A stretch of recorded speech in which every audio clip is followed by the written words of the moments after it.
प्रेम गर्नुहुन्छ, माया गर्नुहुन्छ, चाहे त्यो तपाईको आमा होस् या बाबु, चाहे तपाईका दाजुभाइ हुन् या साथीहरू, कोही पनि व्यक्ति जसप्रति तपाईको अगाध माया छ, श्रद्धा छ, प्रेम छ, यदि त्यो व्यक्ति गलत पर्यो भने, यदि त्यो व्यक्ति बेवकूफ पर्यो भने तपाई बुद्धिमान सन्तुलित हुन असम्भव हुन्छ। तपाईलाई मार्नलाई तपाई मात्र होइन, दुनिया छ जहाँ जहाँ तपाईले मोह गाड्नुहुन्छ, त्यसैले तपाईलाई सिध्याइदिन्छ। जसरी हामीले आफूलाई नेपाली भन्यौं हैन, अब नेपाललाई कसैले गाली गर्यो भने यहाँ चाहिँ दंगा चल्छ, नेपाललाई कसैले गाली गर्यो भने यहाँ बर्बादीको ताण्डव नृत्य हुन्छ। नेपाललाई गाली गर्नु काफी छ। तपाईले आफूलाई नेवार ठान्नु भयो हैन, नेवारलाई गाली गरे तपाईको यहाँ आगो जल्न थाल्छ। मोह भनेको यही हो। तपाईको खड्गा, अरियाल, केरियाल त्यहाँ गएर हान्दियो कसैले भने तपाईलाई छुनै पर्दैन, तपाई पीडित हुनुहुन्छ। किन? मोह। यही हो अन्धो हुनु भने। बिर्सन्छौँ हामीहरू म त मान्छे हुँ भन्ने कुरा, त्यो भन्दा माथि म स्वयं परमात्मा हुँ, त्यो त कहाँको कुरा। मान्छे हुँ त्यो पनि बिर्सिसके। म अरियालले, म श्रेष्ठ रे, म नेवार रे, म गुरुङ रे। क्या सुरुङ जस्तो बुद्धि बा।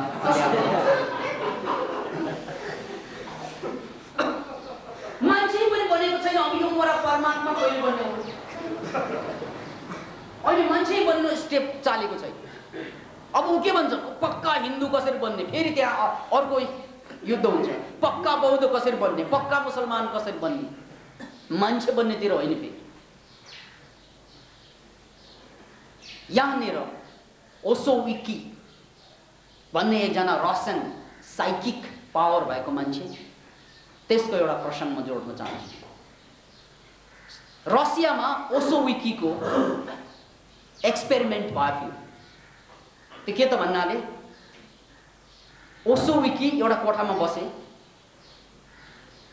पूर्वमा एउटा कोठा छ, पश्चिममा अर्को, उत्तरमा अर्को, दक्षिणमा अर्को, कोठै कोठा चारैतिर। र यो चारैतिर कोठामा एक जना उनका शिष्यहरूलाई राखिदिए या साथीहरूलाई। उनीहरू पनि मेडिटेटर नै थिए। अनि ओसो विकीले उनीहरूलाई के भनेका थिए भने, म ध्यान गर्न गइरहेछु, तिमीहरूले पनि ध्यान गर्नु। र ध्यान गर्दा के पनि गर्ने होइन, शून्यमा विलय हो, त्यति मात्रै गर्नु। जम्मै राजी भयो। विभिन्न कोठामा विभिन्न मान्छेहरू थिए। वैज्ञानिकहरूले त्यसको चाहिँ रिकर्डिङ गर्दै थिए। अनि ओसो विकी बिस्तार बिस्तार बिस्तार ध्यानको डेफ्टमा पुगे। सबै उसका साथीहरू पनि ध्यानको डेफ्टमा, गहराईमा पुगे। सबै शून्यमा आए। अब जम्मै शून्य छन् त्यहाँ। त्यतिकैमा ओसो विकीले आफ्नो अगाडि एउटा ग्लासको भिजुअलाइज गरे। आफ्नो आँखा अगाडि ग्लासलाई कल्पना गरे। एउटा ग्लास, नम्बर 1 ग्लास। नम्बर 2 मा एकछिनपछि त्यो ग्लासलाई चाहिँ छोडेर एउटा पेनको कल्पना गरे, कलमको। नम्बर 3 मा एउटा कापीको कल्पना गरे। यसरी 5-6 वटा कुराहरू भिजुअलाइज गर्दै गए। अरू साथीहरूको काम के त भन्नाले केही पनि गर्ने होइन, भिजुअलाइज गर्ने हो, एम्प्टी भएर बस्नु। अन्तमा जब रिसर्चहरूले उनीहरू जम्मैको डेटाहरू कलेक्सन गर्न थाले, एउटा अचम्मको तथ्य हाम्रो अगाडि आयो। त्यो के त भन्नाले, ओसो विकीले सबभन्दा पहिला ग्लासमा चाहिँ ध्यान केन्द्रित गर्दा अरू मान्छे त त्यहाँ एम्प्टी भएर बसेका थिए, तर उनीहरूको कल्पनामा पनि ग्लास ग्लास ग्लास ग्लास जस्तो चिज आउन थाल्यो। आएको यहाँ एकजना व्यक्ति, तर जम्मैलाई सरेछ। किन भन्नाले गुरुको दिमागमा आएपछि चेलाहरूमा पनि आउने रहेछ। जब कलम आए उनीहरूको दिमागमा पनि कलम कलम कलम आउन थाल्यो। याद राख्नुहोस् यो कुरा, जब तपाईले कसैलाई अगाध माया गर्नुहुन्छ, आस्था राख्नुहुन्छ, उसको मनमा आएका सारा कुरा तपाईले पनि तान्नुहुन्छ। त्यो फ्रिक्वेन्सी मिलेको भनेको त्यही हो। कुन ब्यान्डमा रेडियो बजिरहेछ, फ्रिक्वेन्सी नमिलेसम्म तानिँदैन। जब फ्रिक्वेन्सी मिलिन्छ, बजाएको अमेरिकामा यहाँ चाहिँ ट्वा ट्वा बज्न थाल्छ। नाचेको अमेरिकामा यहाँ देखिन थाल्छ फ्रिक्वेन्सी मिलेपछि। माया फ्रिक्वेन्सी, प्रेम फ्रिक्वेन्सीको सबभन्दा ठुलो नमुना। यो तरङ्गको, यो मनोतरङ्गको फ्रिक्वेन्सी प्रेमले गाँच्छ। र जब तपाईँ अगाध प्रेममा फस्नुहुन्छ कसैको, लैला मजनुमा पनि त्यही देखाएको थियो। जब लैलालाई कुटिरहँदा, सरी मजनुलाई पिटिरहँदा लैलाको हातमा नीलदाम बस्न थाल्छ। कुरा असम्भव जस्तो लाग्छ तर यो सम्भव छ। लैला मजनु त कहानी हो तर वास्तविक घटना पनि घट्छ। रामकृष्ण परमहंस एक दिन जहाजमा यात्रा गर्दै थिए। त्यतिकैमा आफ्ना शिष्यहरूसहित भएको त्यो जहाजमा उनी चिच्याउन थाले, अय्या अय्या। हेर्दा हेर्दै उनको पिठ्यूमा नीलदामहरू देखा पर्न थाले। शिष्यहरूलाई अचम्म लाग्यो, ओह कहाँबाट आयो नीलदाम? र गुरु किन कराउनु भयो? यसरी चारैतिर हेर्दा त्यो जमानामा जब जमिनदारहरूको शासन चल्थ्यो, एकजना आइमाईलाई जमिनदारले कोर्दाले हिर्काउँदै थियो नदी पारी। रामकृष्णले के देखिए त्यसलाई? उनको पीडा सबै तानिहाल्यो। यो घट्छ। र यस्ता घटना ज्ञानीहरूले बार बार देखाए। यसलाई इङ्ग्लिसमा अचेल एम्प्याथी भनिन्छ। सिम्प्याथी त हामीलाई थाहा छ, तर एम्प्याथी भनेको दुवैले त्यही फिलिङ गर्नु। पेन पनि, मलाई घाउ लागिरहेछ, चोट तपाईँलाई पनि लागिरहेछ, त्यो हो एम्प्याथी। It is possible. कहिले पोसिबल त त्यो भन्नाले जब तपाईँको अगाध प्रेम हुन्छ कसैप्रति, बिना प्रश्नको प्रेम। ठोक्यान सोयु खला मोखला भन्यो भने खत्तम, शङ्का छैन। बिना प्रश्नको प्रेम जब घट्छ त्यो बेला तपाईँले अरूको सम्पूर्ण भावुकहरू तान्न थाल्नुहुन्छ। बडो मार्मिक कुरो छ, सुन्नुहोस् यसलाई। तपाईँले जसलाई अगाध माया गर्नु भएको छ, छोरा होस्, छोरी होस्, आमा होस्, दाइ होस्, भाइ होस्, कोही पनि, यदि त्यो व्यक्तिप्रति तपाईँको त्यो माया अगाध भयो तर त्यो मान्छे बेवकूफ पर्यो भने यो एक्सिडेन्ट खत्तम, तपाईँको जिन्दगी त्यहीबाटै बर्बाद। अब तपाईँ जति इमान्दार भए पनि छोराले खत्तम पारिदिन्छ, आमाले खत्तम पारिदिन्छ, दाइले खत्तम पार्छ, भाइले। किन भन्नाले तपाईँले त्यसमाथि प्रेम गरेको कारण। त्यसैले हामीलाई प्रेम पनि गर्नु कहाँ गर्न थाहा नै छैन। अध्यात्ममा प्रेम शब्दलाई बार बार गाली गरिएको छ। त्यसकारण बुद्धले प्रेमलाई यति गाली गर्नुभएको छ, प्रेमतो जायति शोको प्रेमतो जायति भयम। प्रेमले शोक उत्पत्ति हुन्छ, भय उत्पत्ति हुन्छ। हेर्दा त गजब लाग्छ, ल प्रेमले, प्रेमले, त्यो प्रेम जो कि गलत प्रेम हो, मोह। प्रेमतो जायति शोको प्रेमतो जायति भयम प्रेमतो विपमुत्तस्य नथि शोको कुतो भयम। र प्रेमबाट जो मुक्त छ उसलाई न शोक न भय। सारा खलबल नै मचाइरहेको छ तपाईँको यो मोह। तपाईँलाई थाहा होला, अध्यात्ममा प्रेमको बदलामा प्रयोग गर्ने शब्द हो भक्ति। प्रेम र भक्ति एउटै हो। भक्ति र प्रेम फरक छैन। यदि प्रेम मोह भयो भने, गलत सलत भयो भने त्यो मोह। यदि प्रेम ठीक ठीक ठाउँमा पर्यो भने त्यो भक्ति। त्यसकारण हामीले प्रेमको नाउँमा अहिले मोह मात्रै गर्छौँ र यसकै परिणाम स्वरूप आज यो देशको विकराल मान्छेको पीडा जन्मिरहेछ। भक्ति भनेको त्यो होइन। प्रेम अरूलाई गर्ने प्रेम त अनकन्डिसनल प्रेम हुनुपर्छ। मैले छोरालाई प्रेम त गर्छु चाहे ऊ जेसुकै होस्। त्यो अनकन्डिसनल लभमा मात्रै मैले उसको चाहिँ कुनै चिज तान्दिनँ। किन भन्नाले मैले कन्डिसनै राखिनँ उसको लागि। मैले जे गर्नु छ, मलाई प्रेम छ उसप्रति, I love you the way you are, सक्यो कुरा। साथीलाई होस् या अरू कसैलाई होस्, प्रेम अनकन्डिसनल हुनु पर्यो अरूमाथि। अनि भक्ति त जाग्नै पर्छ कसैमाथि। भक्ति भनेको प्रेमको पराकाष्ठा, भक्ति भनेको प्रेमको सदुपयोगिता। संसारको लागि अनकन्डिसनल लभ। तर जबसम्म म मुक्त छुइनँ, इनलाइटेन छुइनँ, तबसम्म मैले भक्तिको एउटा ठाउँ छोड्नुपर्छ।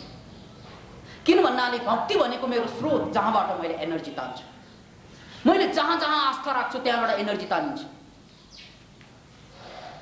इभन यो मूर्तिमा गएर यो गणेशजीको मूर्तिमा तपाईँले प्रार्थना गर्दै गर्दै गर्दै जानुहोस्, एक दिन गणेशजीको एनर्जी तपाईँले तान्नुहुन्छ। यद्यपि गणेश होस् नहोस् त्योसँग मतलब होइन, तर गणेशजीको एनर्जी भनेर तपाईँले जसलाई भन्नुभयो नि त्यो तानिन्छ। माता अमृतानन्दमयीको सन्दर्भमा त्यही घटना घट्यो। बडा विचित्र छ माता अमृतानन्दजीको घटना। उहाँले जब कृष्णलाई चाहिँ पुकार्नु भयो, कृष्ण कृष्ण कृष्ण कृष्ण, र त्यो बेला माता अमृतानन्दजीको यो स्किनको कलर पनि कृष्णको जस्तै ब्लू ब्लू हुन थाल्यो। Can you imagine it? मैले त आफ्नै आँखाले फोटो हेरेर आएको त्यहाँ। माताजीलाई त भेटेकै, तर त्यो अवस्थामा जब कृष्ण भाव चढ्थ्यो, माताजीको फेस पनि कृष्णको जस्तो थियो। क्यानट इमेजिन त्यो भक्ति। त्यसैले हामीले प्रेम अनकन्डिसनल्ली चाहिँ गर्ने कुरा भयो संसारको लागि, तर एउटा भक्तिको कुरा जुन छ त्यसको पात्रता त खोज्नै पर्छ। त्यो पात्र कतै न कतै आफूलाई त झुन्ड्याउनै पर्छ।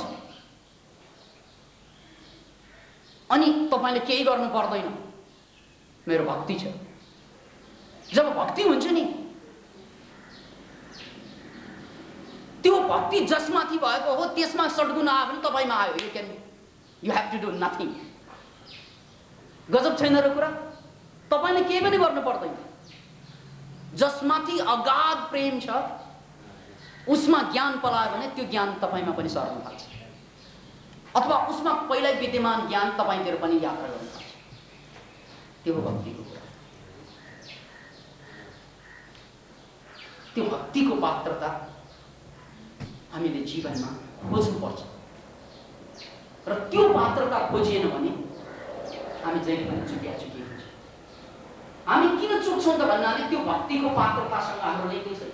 अनि हामी जब हराउँछौँ बेपत्ता हुन्छौँ। जस्तै भनौँ तपाईँलाई पीडा पर्दा, मानसिक रूपमा द्वन्द्व चल्दा, के गरौँ हुँदा तपाईँले आफूलाई कहाँ गर्नु? You can do nothing. तर जब तपाईँको भक्ति बढ्छ त्यो बेला जसप्रति तपाईँको अगाध श्रद्धा छ त्यसलाई सम्झना नै समस्या बेला पर्छ। सम्झनु मात्रै पनि काफी हुन्छ त्यो बेला। यो प्रसङ्गको अन्तिम उदाहरण रामकृष्ण परमहंसबाट। रामकृष्ण परमहंस उनका भान्जा गिरीश आएर भन्छन् रामकृष्णलाई, यानी मामालाई, मामा मलाई यो पिउने बानी छ, छोड्नै सक्दिनँ, तर आध्यात्मिक म पनि हुन चाहन्छु। मलाई पनि धर्ममा आस्था छ, अध्यात्मप्रति मलाई पनि चासो छ। रक्सी नछोडिकन आध्यात्मिक हुने कुनै बाटो छ? मामाले के भन्नुहुन्छ? डेफिनेटली भान्जा, डेफिनेटली सकिन्छ। तिमीले हरेक पल्ट बोतल उठाउँदा या प्याला उठाउँदा जसलाई सबभन्दा बढी आस्था गरेको छ, चाहे गुरु होस् या आमा होस् या ईश्वर होस्, कसैलाई अगाध आस्था गरेको छ भने त्यसलाई सम्झनु। Just remember that face. अरू केही पनि गर्ने होइन, प्याला उठाउने र एकछिन चाहिँ उसको भिजुअलाइजेसन गर्ने, जसमाथि तपाईँको अगाध प्रेम छ, आस्था छ, भक्ति छ। यो त सजिलै छ नि, गरेर हेर। सुन्नमा त सजिलो छ, तर गर्नुमा र सुन्नुमा फरक हुन सक्छ। साँच्चै गिरीशले सुरुमा त जोककै रूपमा लिए यो कुरालाई, तर रामकृष्णले भनेपछि त्यो जोक हुँदैन त्यो पनि थाहा छ उनलाई। किन भन्नाले रामकृष्ण सम्पूर्ण सत्य र ज्ञानको प्रतिमूर्ति। उनले साँच्चै त्यो पनि ट्राई गरे। प्याला उठाए अनि एकछिन आँखा चिम्म गरेर चाहिँ उनको सबभन्दा बढी आस्था फेरि रामकृष्णमाथि नै, रामकृष्णलाई भिजुअलाइज गर्न थाले। सुरुमा त पिदिए के नि के, तर 2-4 पल्टपछि रामकृष्णको चाहिँ अनुहार अगाडि आउन साथ यति आनन्द लाग्ने उनलाई, यति आनन्द आउने उनलाई, त्यो रक्सीको नशाको आवश्यकता पनि पर्यो। ओहो, कहाँ रामकृष्ण, कहाँ? सोचो विचारो, हरि को पुकार, आए यहाँ क्यों, कर क्या रही, यो संसारमा म किन छु, के गरिरहेछु मैले, यो चिन्तना जान्न थाल्यो। रामकृष्णको छवि मात्रै पनि आनन्दको स्रोत बन्न थाल्यो। पिउन सकिनु। अनि उनले एउटा कुरा के सिके त भन्नाले आनन्दको लागि चाहिँ रक्सी चाहिँदैन रहेछ, गुरु भक्ति पर्याप्त छ। बस आँखा चिम्ल्यो, त्यो रामकृष्णलाई तलदेखि माथि, माथिदेखि तल निहाल्यो, सक्यो काम, मेटियो प्यास। किन भन्नाले त्यो बेला भिजन आउन साथ सबकन्सियस माइन्डमा त गयो माइन्ड जब सबकन्सियसमा पुगिन्छ त्यो बेला सबकन्सियसमा माइन्ड पुग्न साथ नै तपाईलाई नशाको त आवश्यकतै पर्दैन, आनन्दको ज्वार त त्यहीबाट आउँछ। त्यसैले याद राख्नुहोस्, आध्यात्मिक मान्छेहरू, ज्ञानी मान्छेहरूले कहिले पनि नशा चुरोट यस्ता कुरासँग चाहिँ साँठगाँठ कहिले पनि गरे। किन भन्नाले भित्रबाट यति आनन्द छ, यो बाहिरको चुरोट किन चाहियो, रक्सी किन चाहियो, चाहिँदैन। म अहिले पनि पार्टीमा जाँदाखेरि कहिलेकाहीँ पुराना साथीहरू भेट्छु, उनीहरू चाहिँ हरेक हातमा चाहिँ प्याला लिएर जोक गरिरहेको, हाँसिरहेको हुन्छ र मैले चाहिँ रक्सी पिउँदिनँ। त्यो नपिएको देखेर उनीहरू मलाई आग्रह के गर्छन् भने, अरे यार हाम्रै साथी त हो नि तिमी पनि, पिउ न पिउ, आग्रह गर्छन् उनीहरूले अहिले पनि। अनि म के भन्छु उनीहरूलाई, यो प्याला पिएर, यो रक्सी पिएर के गराउन खोज्नु भएको तपाईहरुले मलाई, त्यो जम्मै म त्यतिकै गर्दिन्छु। हाँस्ने ठुल्ठुलो स्वरमा, नपिइकन त्यो भन्दा ठुलो स्वरमा हाँस्दिन्छु।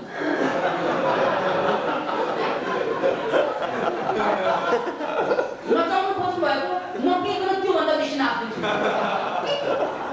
जोक गराउनु खोज्नु भएको, त्यो भन्दा बेसी जोक गरिदिन्छु। अनि बेवकुफ काम गराउनु खोज्नु भएको, नपिइकन बेसी बेवकुफ।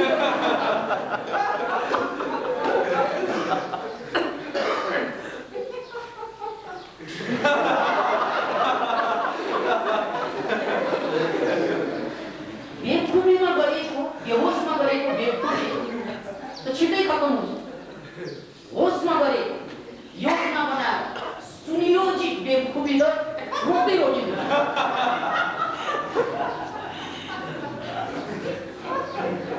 त्यसकारण रामकृष्णको सन्दर्भलाई मनन गरौँ कि प्रभु मैले अब त पिउन पनि सकिनँ, यो रिसले गएर रामकृष्णलाई भने, तर पिउन त छोडेँ, अब त मलाई पिउनै आँट पनि छैन। तर यो दुःख जुन छ नि, जीवनको बोझ, त्यो त कमी भएको अनुभव भयो मलाई। त्यसकारण प्रभु मलाई दुःखबाट पनि मुक्ति दिन सक्नुहुन्छ कि? रक्सीबाट त छुटकारा दिनुभयो तपाईँले, अब दुःखबाट छुटकारा दिन सक्नुहुन्छ कि? रामकृष्णले के भने, साह्रै सजिलो काम, यस्तो सजिलो काम पनि सोध्नु मसँग। दुःखबाट मुक्ति, भगवान बुद्धले 6 वर्ष तपस्या गरे त्यसको लागि। अब रामकृष्ण के भन्छन्, के त साह्रै सजिलो, दुःखबाट मुक्ति। अनि गिरिशले के भने, के गर्ने त गुरुदेव, धेरै सजिलो, तेरो जम्मै दुःख मलाई राजीनामा गरेर दे। Can you imagine? दुःख राजीनामा गर्दै गरे। मसँग भएको सम्पूर्ण दुःख गुरुजीलाई आजबाट मेरो दुखी हुने अधिकार छैन, मलाई अधिकार दिनु। सुरुमा दोषलाई जोक लाग्यो, तै पनि लेखिदिए एउटा कागजमा, लज्जा गुरुलाई चाहिँ दुःख राजीनामा, दुःखको राजीनामा। बडो महत्त्वपूर्ण कुरो छ, यसबाट बुझ्नुहोस्। तपाईँले सक्नुहुन्छ भने तपाईँ पनि गर्नुहोस् दुःखको राजीनामा।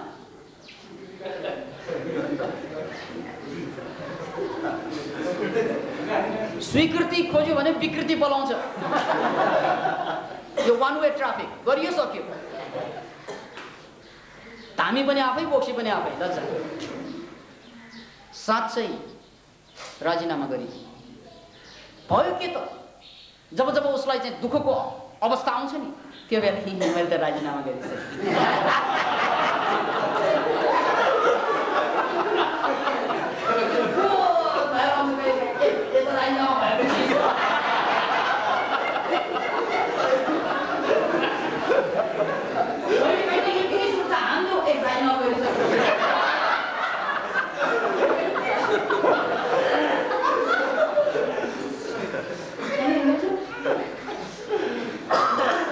गिरीश 24 घण्टा बोधको अवस्थामा रहन बाध्य भयो। दुःख हुनासाथ नै बोध जाग्यो उसको। किन भन्दा त्यो त दुःख त मैले राजीनामा गरिसकेँ। पीडा हुनासाथ नै बोध जाग्यो उसको। बोध भनेको अवेर भयो, मैले त्यो छोडिसकेँ। त्यसको अन्तिम बन्धन थियो छोरी, छोरीप्रति अगाध मोह। एउटै छोरी, मरिम छोरी गिरीशको। त्यतिन्जेल उसलाई यति चोट लाग्यो, झन्डै आँखाबाट आँसु आउनै लाग्यो। त्यतिकैमा चाहिँ राजीनामा भएको चिज पनि गुरुदेव धन्य, जागे मोहबाट। जानेवाला त गइसक्यो, अब रोएर के फाइदा? त्यो रुन पनि अधिकार छैन उसलाई अब, किन भन्नाले राजीनामा भइसक्यो। यो भक्तिको नमुना। जब तपाईको अगाध भक्ति हुन्छ कसैप्रति, तर त्यो कसै छोरो पनि हुन सक्छ तर बेवकूफ हुनु भएन, आमा पनि हुन सक्छ तर बेवकूफ हुनु भएन, स्वास्नी पनि हुन सक्छ, लोग्ने पनि हुन सक्छ, एनीवन। तर उनीहरू पोजिटिभ हुनु पर्यो, होलिस्टिक हुनु पर्यो, स्पिरिचुअल हुनु पर्यो। चलता जहाँ गएर समर्पण गर, तर यस्तो ठाउँमा गर अनि भोलि तपाईलाई पीडा पर्ना साथ आँखा चिम्लेर त्यो पीडा भइरहेको, अत्यास भइरहेको बेलामा, आत्तिरहेको बेलामा, के गरौँ भएको बेलामा आँखा चिम्लेर त्यो पात्रलाई सम्झनु काम हुन्छ। किन भन्नाले त्यो पात्रलाई सम्झना साथ तपाईको फ्रिक्वेन्सी त्योसँग मिल्यो र त्यो फ्रिक्वेन्सीबाट आइरहेको एनर्जीले तपाईलाई महान बनाइदिन्छ, त्यो सङ्कटबाट मुक्ति दिन्छ। जसरी एउटा फ्रिक्वेन्सी डेभलप गरे गिरीशले। खै आजको यो जति पनि प्रवचन छ नि, आजभन्दा पछाडि हामीले जसरी हामी यहाँबाट यात्रा गर्छौँ यो ठाउँबाट, त्यसको एउटा रूपरेखाको रूपमा मैले बताउँदैछु।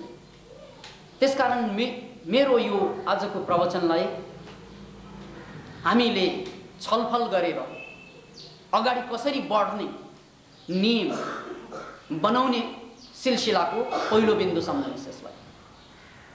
किनभने जीवनको दुईवटा पाटा छन्, एउटा भित्रको अर्को बाहिरको। नियम र प्रेम। बाहिरको जिन्दगीलाई म्यानेजमेन्ट गर्नको लागि नियम चाहिन्छ र भित्रको जिन्दगी म्यानेजमेन्ट गर्नको लागि अगाध प्रेम चाहिन्छ, भक्ति चाहिन्छ। प्रेम र भक्ति भएन भने भित्रको जिन्दगी मर्छ, असन्तोष र अशान्तिले बास लिन्छ। र नियम भएन भने बाहिरको जिन्दगी बर्बाद हुन्छ। याद राख्नुहोस् यो कुरालाई, बिना नियम यो संसार चल्दैन। नियम जति कमजोर त्यति नै बर्बादी बढी संसारमा। नियम जति बलियो भित्रको जीवन बर्बादी। फेरि भित्र नियम छैन केही पनि, भित्र त प्रेम मात्रै। के यो सम्भव होला? भित्र प्रेम र बाहिर नियम। यो दायाँ मस्तिष्क र बायाँ मस्तिष्क जुन दुईवटा छन् हामीसँग, त्यसको कामै त्यही हो। बायाँ मस्तिष्क नियम बनाउनको लागि विचार, बुद्धि, तर्क, गणित लगाऊ, किनभने बाहिरको संसारलाई पनि व्यवस्थित गर्नु छ। र यो दायाँ मस्तिष्क भित्रको संसारको लागि अब नियम बनाउनु छैन, अब समर्पण गर्नु छ। त्यहाँ पनि नियम बनाउन थाल्यो भने बर्बाद। फेरि त्यहाँ त समर्पण, त्यहाँ त भक्तिको कुरा। बाहिर अहंकार, भित्र भक्ति।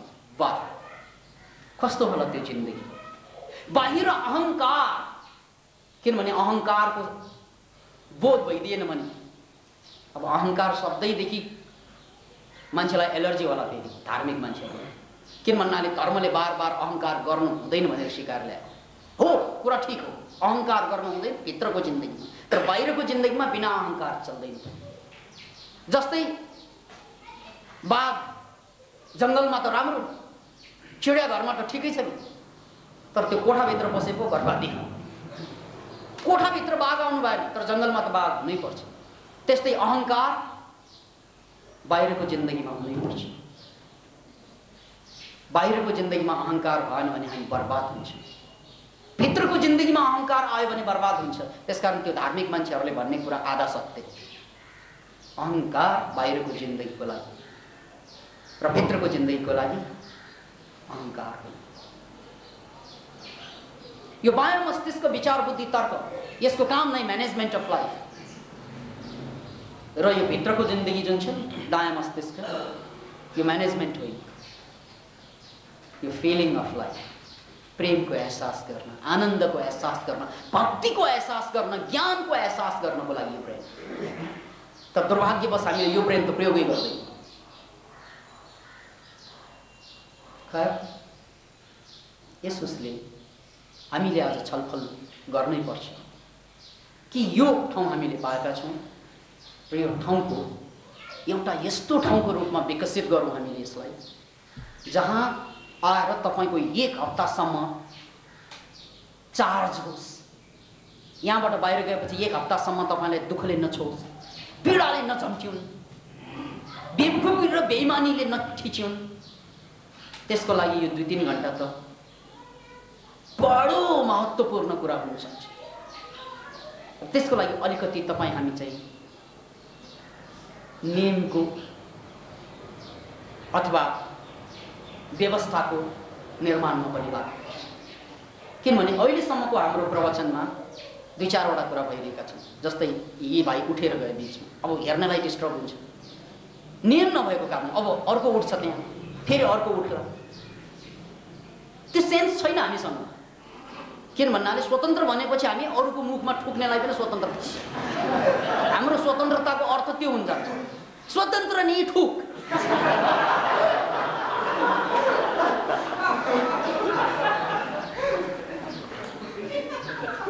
रत्तीभर पनि नियम छैन। हामी बाहिरबाट पनि बर्बाद हुन्छ, भित्रबाट पनि बर्बाद हुन्छ। तपाईँलाई थाहा छ वेस्टर्नहरूमा बाहिरको मामलामा उनीहरू यति नियममा पोख्छ, किनभने उनीहरूको इतिहास नै बाहिरको मस्तिष्क या यो बायाँ मस्तिष्क चलाउनुमा बित्यो।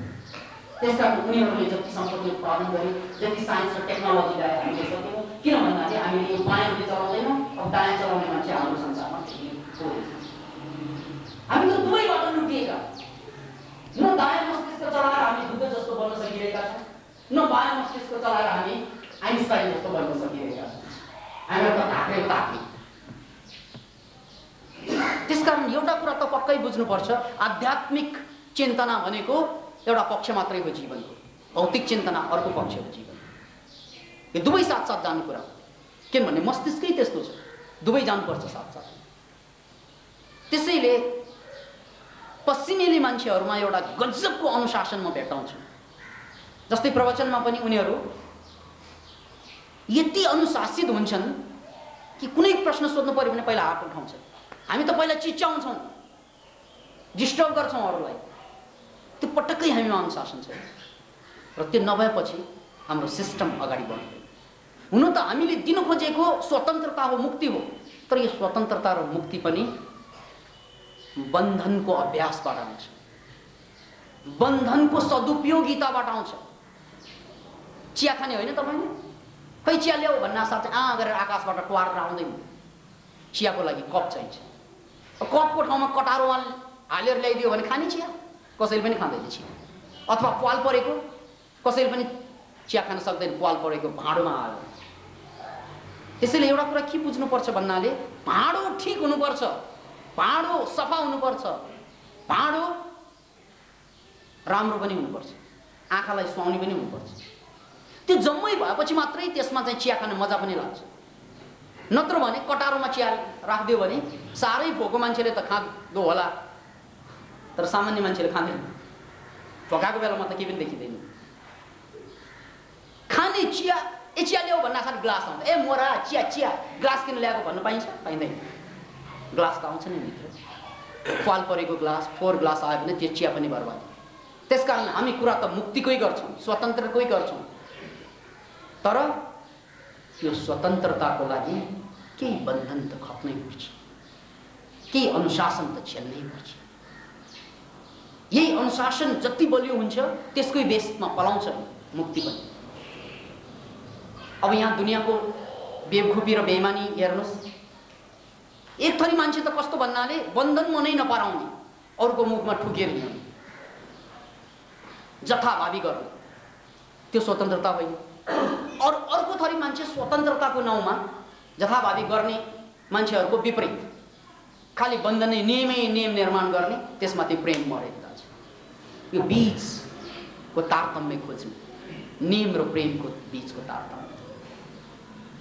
त्यसकारण अहिलेसम्म हाम्रो यो जुन मुभमेन्ट हो, स्पिरिचुअल मुभमेन्ट, अझ म यसलाई नयाँ नाम दिँदैछु, होलिस्टिक मुभमेन्ट।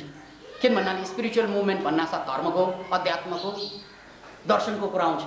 मैले त जिन संसारको सबै कुरालाई यसमा जोड्न खोजिरहेछु, त्यसकारण मैले यसलाई होलिस्टिक मुभमेन्ट भन्छु। इभन राजनीति यसबाट बाहिर जानु हुँदैन, अन्यथा अब पोलिटिक्सलाई डर्टी गेम भनिन्छ। डर्टी गेम भनेपछि त राम्रो मान्छे त्यहाँ जाने सवालै आउँदैन सुरुदेखि, किन भन्दा डर्टी ठाउँमा को जाला। अनि डर्टी मान्छेहरू ए मेरो ठाउँ क्या रहेछ, किन भन्नाले डर्टी मान्छेलाई डर्टी ठाउँ पाइयो, पोलिटिक्सलाई डर्टी भन्ना साथ नै डर्टी ठाउँ पाइयो डर्टी मान्छेको लागि। एउटा कुरा के बुझ्नु पर्यो भने यो धरतीको म्यानेजमेन्ट भनेको गर्ने व्यवस्था नै पोलिटिक्स हो। बिना पोलिटिक्स यो धरती म्यानेजमेन्ट चल्दैन। अब यसलाई दुरुपयोग गर्नु बेग्लै कुरा, तर वास्तवमा राजनीति यो धरतीमा आउनुको कारण यो कप जस्तै हो कि, कप पाल परेको, कप फोहोर पर्यो भने त्यसमाथि चिया पिउन सकिँदैन, अथवा पिए पनि रोग लाग्छ। अब फोहोर कपमा, विष मिसिएको कपमा चिया राखेर ल्यायो भने त्यो पिए भने हामी बिरामी पर्छौँ। त्यस्तै राजनीति भनेको एउटा कप सम्झनुहोस्, त्यो चिया होइन, त्यसबाट केही पनि पाइँदैन, तर त्यसबाट व्यवस्था पाउँछ। अब त्यो व्यवस्था नै ठिक छैन भने, कप नै ठिक छैन भने त्यसमा हाल्ने कुनै पनि चाहिँ चिज आउँदैन अब हामीसँग। त्यसकारण मैले देखेको होलिस्टिक लाइफमा राजनीति पनि टाढा छैन, इभन पोलिटिक्स पनि यसमा आउनुपर्छ। अनि मात्रै यो बायाँ मस्तिष्कको सदुपयोग भएको हुन्छ कि संसारको म्यानेजमेन्ट पोलिटिक्सबाट, जिन्दगीको म्यानेजमेन्ट अध्यात्मबाट, दायाँ मस्तिष्कबाट, संसारको म्यानेजमेन्ट बायाँ मस्तिष्कबाट, जिन्दगीको म्यानेजमेन्ट दायाँ मस्तिष्कबाट। यही हो होलिस्टिक फिलोसफी। मैले देखेको होलिजम यही हो। त्यसकारण मैले कुरा गर्दा कतिलाई त के लाग्छ भन्नाले च्यान्टिङ पनि गरेको छ, रामको पनि नाम लिएछ, बुद्धको पनि नाम लिएछ, राजनीतिलाई पनि टिका टिप्पणी गरेछ, रामकृष्णको पनि कुरा वकलेछ, क्या हो कतिलाई त त्यस्तो लाग्छ। यो राजनीतिक भाषण हो कि अथवा आध्यात्मिक चिन्तना हो थाहा नै हुँदैन कतिलाई त। नयाँ मान्छेलाई त के भयो, गडबडानन्द, गडबडाइजेसन भयो। किनभने अहिलेसम्म यस्तो त देखेकै छैन। अहिलेसम्म त या त राजनीतिक कुराहरू सुनेका, या त धार्मिक कुरा सुनेका, यहाँ त दुवै कुरा कहिले त्यो के भइरहेको। किनभने मैले देखेको संसार, आध्यात्मिक संसारले पनि मान्छेलाई लुटिएको छ, धार्मिक संसारले पनि मान्छेलाई लुटिएको छ, र यो राजनीतिक संसार, यो भौतिक संसारले पनि यो संसारलाई चाहिँ बिगाडेको छ। किनभने यिनीहरू एक्लै आइदिए, यिनीहरूको सम्मेलन भएन भौतिक र अध्यात्मको, एक्लै आइदिएपछि बर्बाद हुन्छ। जसरी दुईवटा खुट्टा छ नि हाम्रो, दायाँ र बायाँ, एउटा मात्रै खुट्टा आउन थाल्यो भने लौडो हुन्छ त्यो मान्छे, यात्रै हुँदैन। राजनीति एउटा खुट्टा लिएर आउँदैछ र अध्यात्म अर्को खुट्टा लिएर आउँदैछ। भौतिक जिन्दगी एउटा खुट्टा ट्याक ट्याक ट्याक ट्याक ट्याक ट्याक जम्पिङ, लिम्पिङ, अनि आध्यात्मिक जिन्दगी पनि अर्को टिङ टिङ टिङ टिङ टिङ टिङ गर्दैछ। यो टिङटिङहरू अनि उनीहरू फेरि के भन्छन् भन्नाले को दौड्न सक्छ को पहिला हुन्छ भनेर कम्पिटिसन गर्छन् मोरालबाट। गाउनको लागि जिन्दगीको बेउको लागि दुवै चाहिन्छ। त्यसकारण मैले देखेको जिन्दगी, मैले देखेको मुक्ति त्यो अहिलेसम्मको इतिहासमा घटेका मुक्तिहरूसँग जोड्न सायद नमिल्ला। त्यसकारण कति मान्छेलाई कन्फ्युज्ड बनाउन सक्छ। कन्फ्युज बनाउनै पर्दैन, किन भन्नाले उनीहरू पहिल्यै कन्फ्युज थिए अनि यहाँ आएपछि क्लियर हुन्छ उनीहरू कन्फ्युज भएको। कन्फ्युजनमा क्ल्यारिटी आउन थाल्छ, ए म त कन्फ्युज छु रहेछु। त्यसैले यो आजको प्रवचनबाट मेरो रिक्वेस्ट के छ त भन्नाले म तपाईहरुको सम्पूर्ण स्वास्थ्यमा पूर्णतया परिवर्तन आएको हेर्न चाहन्छु। पहिलो कुरा म तपाईहरुको स्वास्थ्यमा पूर्णतया नयाँ जोश जागर, कुनै रोगबाट आक्रान्त नभएको जिन्दगी मरुन्जेलसम्म पनि देख्न चाहन्छु। मेरो पहिलो सन्देश यही हो कि यस्तो मानव नस्ल निर्माण होस् जसमा कुनै रोगै नहोस्। यो सम्भव छ, यसको स्वयं नमुना म पनि हुँ। 20 वर्षको उमेरमा मलाई जति रोग थियो अहिले 40 वर्षको आसपासमा पुगिसकेछु। 20 वर्षभन्दा बढी तगडा छु। त्यसकारण मेरा फोटोहरू हेर्नुस् र मलाई हेर्नुस्। फोटो हेरेपछि मान्छेलाई के लाग्छ भन्नाले ओहो तपाईं त यसमा बुढो जस्तो देखिन्छ नि। म के भन्थे, पहिला म बुढाइ थिएँ। त्यसमा शंका छैन।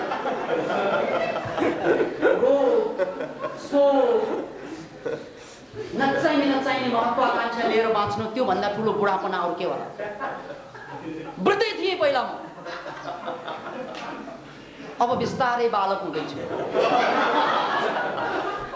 बिस्तारै बालक हुँदैछु, जिन्दगीको चालक हुँदैछु। त्यही र यो पनि बुझौं कि जुन कुरा म भन्दैछु तपाईहरुलाई, अहिलेसम्मको इतिहासमा प्राय मान्छेले गरेको गल्ती के भन्छन् एउटा गर्छन् अर्कै मान्छे। इतिहासको एउटा साह्रै ठुलो व्याख्या यो पनि हो भन्ने त एउटा कुरा गर्ने अर्कै गर्छन् मान्छेहरू, चाहे त्यो लेखकहरू होस् या तथाकथित दार्शनिकहरू होस्। भन्ने र गर्नेमा, गरेर देखाउनेमा उनीहरू कहिल्यै नमुना नभएको कारणले गर्दा त्यसको परिणाम स्वरूप हामी पीडा भोग्न बाध्य छौँ। त्यसको परिणाम स्वरूप हामी जिन्दगीको यो व्यथा भोग्न बाध्य छौँ। त्यसकारण मैले यो नमुना पनि देखाउन खोजिरहेछु कि जे बोलिन्छ त्यो आउनुपर्छ यो शरीरमा, यो व्यक्तिमा। यदि यो व्यक्तिमा आइदिएन भने अरू व्यक्तिमा आउँछ, शङ्का लाग्छ। अब आउनु भनेको 100% नआउन सक्ला कुनै कुनै केसमा, तर कमसेकम चाहिँ 75 टा आउनु पर्यो, 80 टा आउनु पर्यो, 90 टा आउनु पर्यो। 100 को आशा नगरौँ, पर्फेक्सनिस्ट नहुँ, तर आउनु त पर्यो। या जुन ठाउँमा आइरहेछ त्यहाँ ल्याउने प्रयास त जारी रहनु पर्यो। तर प्राय चाहिँ भइरहेको छैन। अनि मलाई खुसी लाग्छ यो भन्न कि 20 वर्षको उमेरमा म रोगी थिएँ र 40 वर्षको आसपासमा म 20 वर्षभन्दा बढी स्वस्थ छु। यो सन्देश बन्न सक्छ मान्छेहरू। मेरो कालो कपाल, कालो दाढी अझै न साक्षी छ कि विकासानन्द त ठिक ट्र्याकमा छस्। त्यो ठिक ट्र्याकमा भएको कारणले गर्दा हामी तँलाई छोड्नै मन लाग्दैन, नत्र यो सेताहरूले, यो गोराहरूले हमला गरिसक्थ्यो होला। अहिले यो गोराहरू एउटा पनि छैन, यहाँ कालै काला छ। किन भन्नाले विकासानन्दसँग प्रेम छैन। किनभने विकासानन्दको प्रेम छैन मसँग। यही प्रेम तपाईँ पनि गर्नुहोस् आफ्नो शरीरको लागि। तपाईँ पूर्णतया पूर्ण जीवनमा, सम्पूर्ण जीवन स्वस्थ रहनको लागि, सम्पूर्ण जीवनलाई स्वस्थ बनाउनको लागि यो व्यक्ति पनि तपाईको साथमा छ। याद राख्नुहोस्, तपाईँ एक्लै हुनुहुन्न। यो व्यक्तिले प्रमाणित गरिसकेको छ र यो व्यक्ति तपाईहरुको लागि सधैँ सधैँ साथ छ तपाईको पछाडी, कि तपाईलाई सधैँ स्वस्थ बनाउने तपाईँ एक्लै हुनुहुन्न। यो लडाइँमा, तपाईँको स्वस्थ हुने लडाइँमा यो व्यक्ति पनि साथ छ। हस्पिटल नहोला, डाक्टर नहोला, तर यो व्यक्ति जरुर साथ छ। नम्बर 1। तर यो साथ छ भन्नासाथ माता अमृतानन्दले जस्तै यसरी टाउकमा टाक्क छोएर मैले तपाईँको सेतो बाललाई कालो तुल्याउन सक्दैन।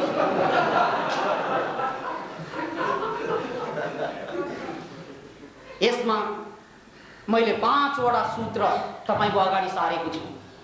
भोजनको सूत्र, व्यायामको सूत्र, आरामको सूत्र, इन्भाइरोमेन्टको सूत्र र पोजिटिभ एटिच्युडको सूत्र। त्यो सूत्रमा अभ्यास गर्ने र जहाँ मिलेको छैन, जहाँ अझ बुझ्न बाँकी छ, त्यसको लागि यो व्यक्ति तपाईँको समक्ष छँदैछ। पहिलो कुरा। त्यसकारण पहिलो मेरो अथवा यो व्यक्तिको अभियान नै के त भन्नाले एउटा स्वस्थ नस्ल खडा गर्नु मानव जातिको। अनि दोस्रो कुरा,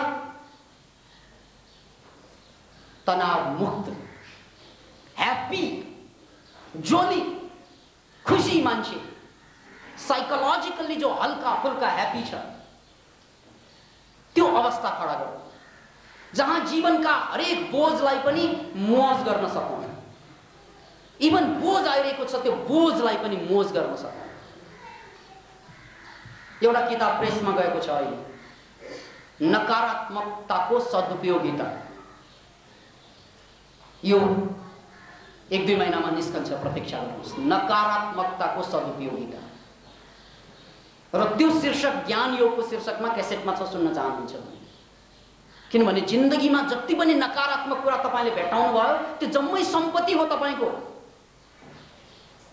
तर दुर्भाग्यवश तपाईले त्यसलाई आपत्ति ठान्नुभयो, विपत्ति ठान्नुभयो।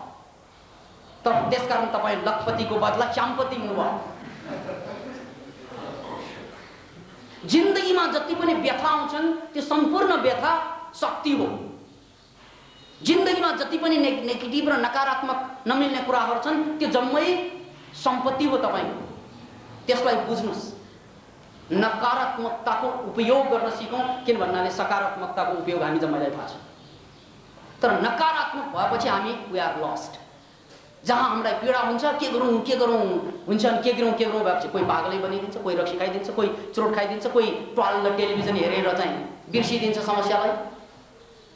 नो, नकारात्मकताको उपयोगिता जुन दिनमा सिक्नुभयो, तपाईँ यो धरतीको सबभन्दा ह्याप्पी मान्छे बन्नुहुन्छ।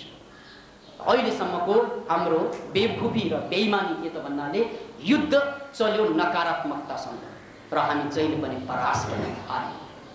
र यो व्यक्ति घोषणा गर्छ, त्यो युगलाई बिदा दिउँ। अब मानव जातिले एउटा नयाँ अध्याय सुरु गर्नुपर्छ, नकारात्मकतालाई सम्मान गरेर, नकारात्मकतालाई बुझेर। Then you are happy forever. दोस्रो कुरा। तेस्रो कुरा, तपाईँ स्वस्थ हुनुभयो, तपाईँ ह्याप्पी हुनुभयो, अब गर्ने के त? हि गरेर मात्रै बस्ने? नो। त्यसपछि तपाईको काम हो सृजनशीलता, क्रिएटिभिटी। तपाईमा अनन्त सम्भावना छ क्रिएटिभिटीको। तपाईँ आइन्स्टाइनले जस्तै क्रिएटिभ हुन सक्नुहुन्छ, या तपाईँ निजिन्स्की जस्तै क्रिएटिभ हुन सक्नुहुन्छ, या तपाईँ बुद्ध जस्तै क्रिएटिभ हुन सक्नुहुन्छ। हरेक मान्छेमा क्रिएटिभिटी छ। त्यो क्रिएटिभिटीको उपयोगिता, त्यो क्रिएटिभिटीको जागृति। तेस्रो कुरा, किन भन्नाले त्यो क्रिएटिभिटी नभएसम्म हामी गरिबको गरिबै रहौँ। त्यो क्रिएटिभिटी नभएसम्म हाम्रो यो बाहिरको संसार जहिले पनि चाहिँ तुच्छ नै रहला। कोही पनि मान्छे गरिब भएर मर्नु पर्दैन। हरेक मान्छे सम्पत्तिवान हुन सक्छ क्रिएटिभ भएपछि। यो संसारलाई हेर्नुस् त, अमेरिकनहरुसँग पैसा कहाँबाट आयो, जापानिजहरुसँग पैसा कहाँबाट आयो, नेपालसँग पैसा कहाँबाट भागे, त्यो त थाहा नै छ। विदेशीहरुसँग पैसा कहाँबाट आयो, क्रिएटिभ भएर ल्याएको पैसा, आकाशबाट बर्सेको हो। हामीहरु गरिब छौं त कारण एउटै छ, हामी क्रिएटिभ छैनौं। हामी मात्र ल्युक्रेटिभ हुन खोज्छौं, क्रिएटिभ कहिले पनि हुन खोज्दैनौं। We all want to be lucrative. जसरी भए पनि बेसी पैसा कमाउने, मारेर, मरेर, ठगेर, ठगाएर। We just want to be lucrative. We never try to be creative. एउटा मात्रै नयाँ कुरा ल्याउनुस् न, एउटा नयाँ कुराले लाखौं मान्छेको आकर्षित गर्छ मान्छेलाई। त पुरानै कुरा दोहोर्यायो भने मान्छे विकर्षित हुन्छ। तर नेपाली खोपडीमा क्रिएटिभिटी छैन, अरूले जे गरे त्यही मात्रै गर्न सिक्छौँ हामी। त्यसकारण अरू जसरी बर्बाद हुन्छन् त्यस्तै बर्बाद हुन्छौँ हामी। So the third factor is creativity. तेस्रो घोषणा हो how to be creative. तीनवटा कुरा तपाईको जिन्दगीको लागि, how to be perfect, healthy, happy and creative. अनि सक्यो त्यसपछि नो, यो तीनवटा कुरा पाइसकेपछि अब तपाईको दायित्व तपाईभन्दा बाहिर निस्कन्छ। अहिलेसम्म तपाईको दायित्व यो शरीरलाई स्वस्थ कसरी बनाउने, यो मनलाई शान्त कसरी पार्ने, यो हातलाई कसरी उपयोग गर्ने, अहिलेसम्मको दायित्व। किन भन्नाले न शरीर स्वस्थ छ, न मन शान्त छ, न हात क्रिएटिभ छ। अहिलेसम्म हामी अपाङ्ग छौँ, अपाङ्ग। हाँसेको हेर्दा त होइन जस्तो नि, तर हो अपाङ्ग जस्तो आयो। अहिलेसम्म हामी अपाङ्ग छौँ किनभने शरीर स्वस्थ छैन, मन शान्त छैन, हात क्रिएटिभ छैन। खालि अरूले गरेको कुरा दोहोर्याउनुको नाम क्रिएटिभिटी होइन। अरूले गरेको कुरा दोहोर्यायो भने हामी मसिन हुन्छौँ, मसिन। याद राख्नुहोस्, क्रिएटिभिटी भनेको यस्तो काम उत्पादन गर्नु यसबाट जो अहिलेसम्म कसैले गरेकै छैन। That is creativity. अनि मात्रै हाम्रो सम्मान हुन्छ यो जिन्दगीको, अनि मात्रै तपाईँ काम लाग्छ अरूको लागि। किन भन्नाले अरूले गर्न नसकेको तपाईँले गरिरहनु भएको छ, त्यसकारण तपाईँ अरूको अगाडि हिरो हुनुभयो र तपाईँले गर्न नसकेको पनि अरूले गरिरहेछ, त्यसकारण तपाईँको आँखामा अरू पनि हिरो छ। यसकारण हामी एक आपसमा सम्मान गर्न पुग्छौँ अब। किन भन्नाले I am as hero as you, और you are as hero as me. अहिले त के त भन्नाले आई एम एज बेवकुफ एज यु। अहिले त म जस्तै तपाईँ पनि त भने अपने धुन में रहता मैं भी तेरे जैसा। तात्पर्य छ त्यसैले तीनवटा कुरा, फिजिकल्ली फिट, साइकोलोजिकल्ली ह्याप्पी अनि क्रिएटिभ। अनि त्यसपछि जिन्दगी कहाँ जाने? देन पहिलो अध्याय सक्यो अब। अनि मेरो स्कुलिङ सक्यो। स्कुलिङ भनेको मैले सिकेँ हो, स्वस्थ कसरी रहन सिकेँ, शान्त कसरी बस्न सिकेँ, क्रिएटिभ कसरी हुन सिकेँ। अब मेरो दोस्रो काम के त? अब मेरो स्कुलिङ एजुकेसन सक्यो, भित्रको एजुकेसन सक्यो। अब मेरो काम हो दुनियाँलाई बदल्नु, किनभने मैले आफूलाई बदलेर देखाएँ। अब मेरो काम हो दुनियाँलाई परिवर्तन गर्नु। अब मेरो लक्ष्य हो दुनियाँ। मेरो लक्ष्य मलाई बदल्नु थियो, बदलिसकेँ। अब मेरो लक्ष्य हुन्छ दुनियाँलाई बदल्नु। अब हुन्छु म कर्मयोगी। अब म कर्मयोगीको रूपमा आएको छु। अब मलाई मतलब छैन, कसैले मलाई भयभीत पार्न सक्दैन, कुनै लोभले मलाई डगाउन सक्दैन, कुनै भयले मलाई कपाउन सक्दैन। किन भन्नाले मैले पाउनु जति म आफूभित्र पाइसकेँ। घुस त त्यो मोराले खान्छ जसले आफूभित्र के पनि पाएछ। डराउँछ त त्यो मोरा हो। तपाईँलाई थाहा छ यो राजनेताहरू किन डराउँछन्? साँचो उनीहरू कहिले पनि बोल्दैन, मरे नि बोल्दैन यिनीहरू। बाँचे त नबोल्नेहरू मरे बसेर बोल्छ। किन बोल्दैनन् साँचो यिनीहरूले? कारण छ। किन भन्नाले साँचो बोल्यो भने ऊ पदबाट आउट हुन्छ, भोटबाट आउट हुन्छ, उसलाई राजनीतिक पार्टीले आउट गरिदिन सक्छ। त्यसकारण उनीहरू साँचो बोल्न सक्दैन।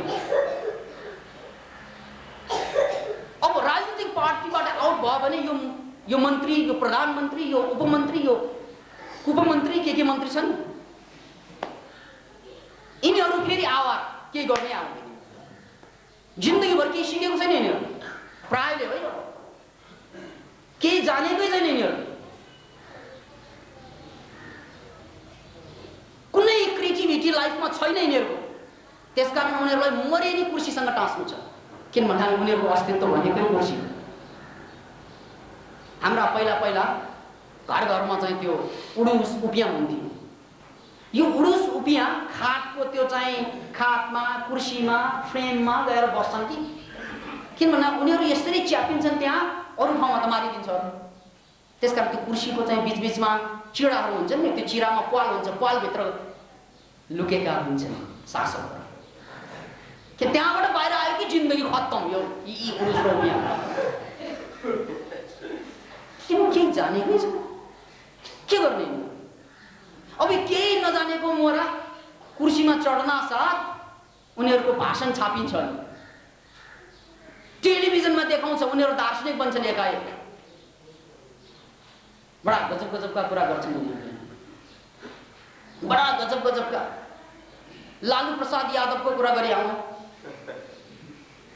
जब तक रहेगा समोसे में आलू, बिहार में राज करेगा लालू रे।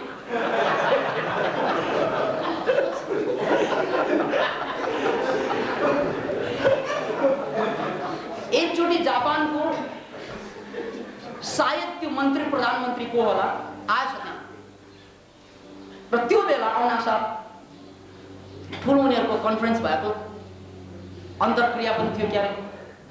अनि लालू प्रसादलाई पनि बोल्न दिए थियो, त्यो जापानको मन्त्रीलाई पनि अथवा प्रधानमन्त्रीलाई पनि बोल्न दिए थियो। जापानको राजनेताले के भनेछ भने बिहार बर्बाद हुँदैछ, तर बिहारलाई यदि जापानको जिम्मा लगाइदिने हो भने 5 वर्षमा हामीले बिहारलाई जापान बनाउन सक्छौँ। लालू प्रसादले के भने, जापान हामीलाई जिम्मा दियो भने 5 दिनमा बिहार बनाइदिन्छ।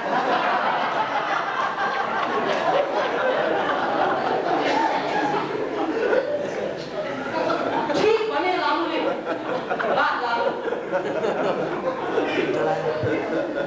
लालूले गलत भनेको होइन, ठिक, किनभने राजनेताको खुबी नै त्यही हो। जापानलाई 5 दिनमा, मलाई त डर लाग्छ यिनीहरूले 5 मिनटमा चाहिँ बिहार बनाइदियो। किनभने शक्ति हातमा आएपछि त जे पनि गर्न सक्छ। एउटा बम हानिदियो भने सकिन्छ जापान अहिलेको जमानामा। बर्बाद गर्नलाई केही पनि गर्नु पर्दैन, आबाद गर्नलाई पो गाह्रो। यसले अन्तिम उद्देश्य जीवनको के त? पहिलो उद्देश्य 3वटा र अन्तिम उद्देश्य संसारलाई बदल्ने। संसारलाई बदल्ने 6वटा पावर पोइन्ट छ, त्यो पनि याद राख्नुहोस्। जथाभावी बदलिँदैन संसार, यो सूत्र हो संसार बदल्ने। पहिलो पावर पोइन्ट हो राजनीति, पॉलिटिक्स। दोस्रो पावर पोइन्ट हो कमर्स या बिजनेस, किनभने संसार बिजनेसम्यानहरूको हातमा हुन्छ या राजनेताहरूको हातमा हुन्छ। तेस्रो पावर हो अभिनेता, फिल्म जगत।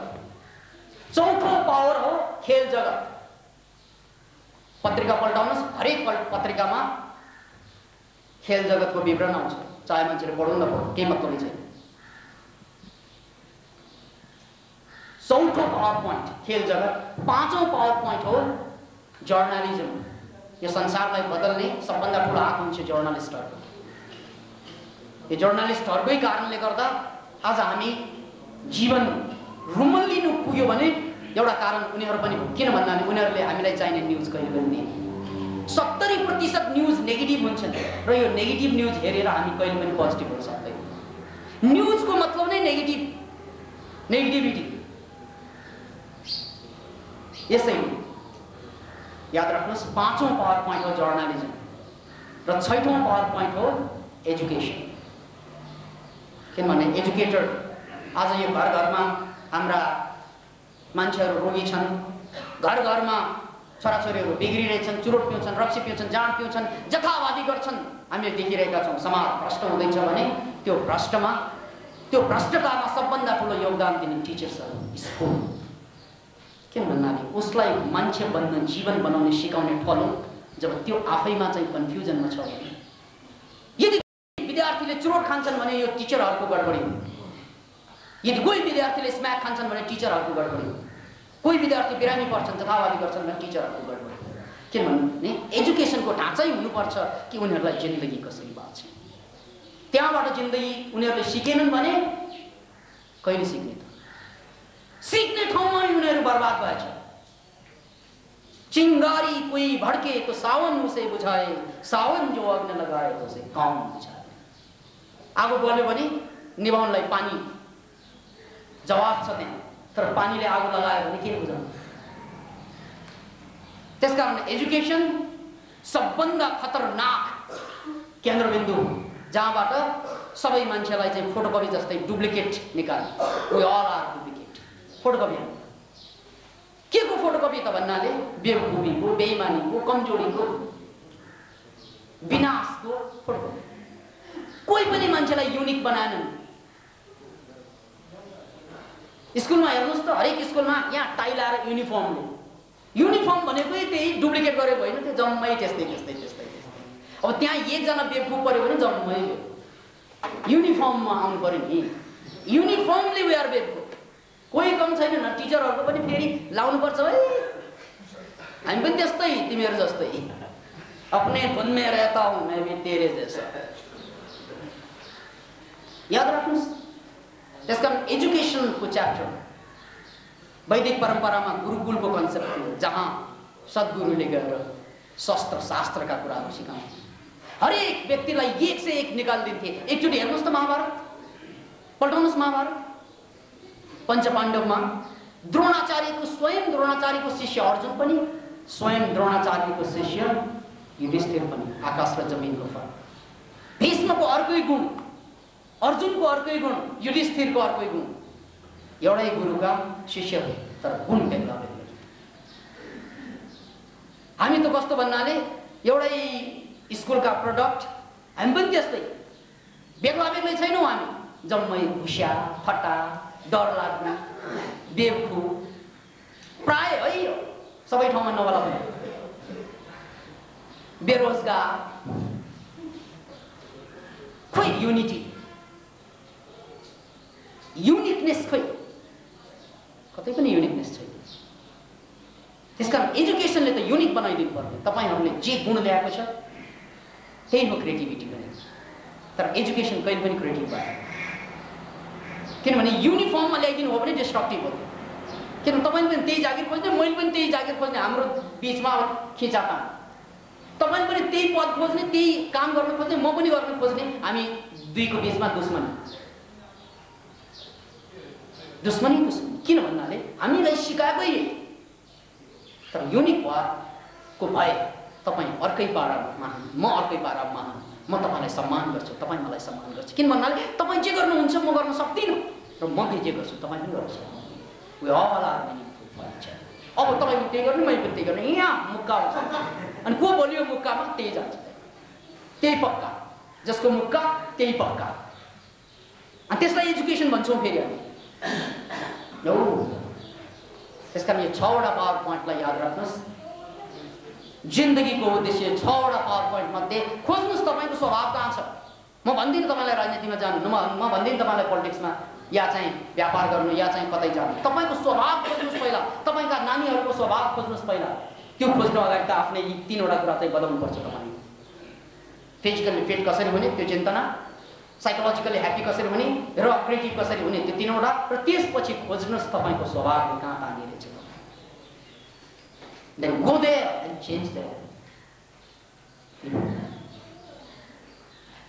र यी जम्मै कुरामा यदि यो व्यक्ति पनि काम आउँछ भने सधैँ साथ छ तपाईँहरूको पछाडि। जानुस् जता जानु छ, तर युनिक बन्नुस्। यो व्यक्ति साथ छ।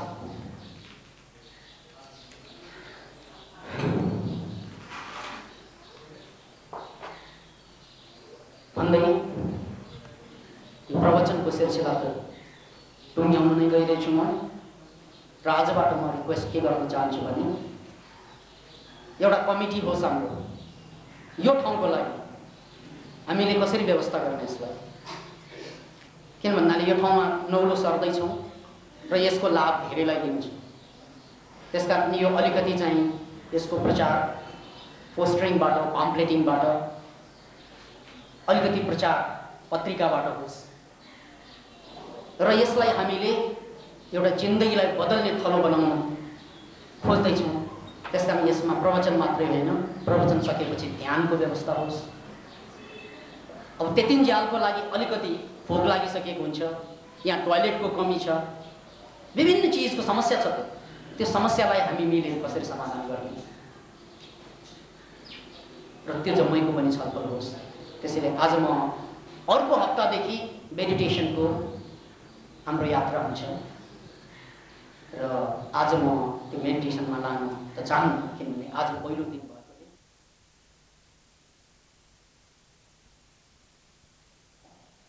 मिटिङ होस् अहिले र आफ्नो सल्लाह यहाँ पेश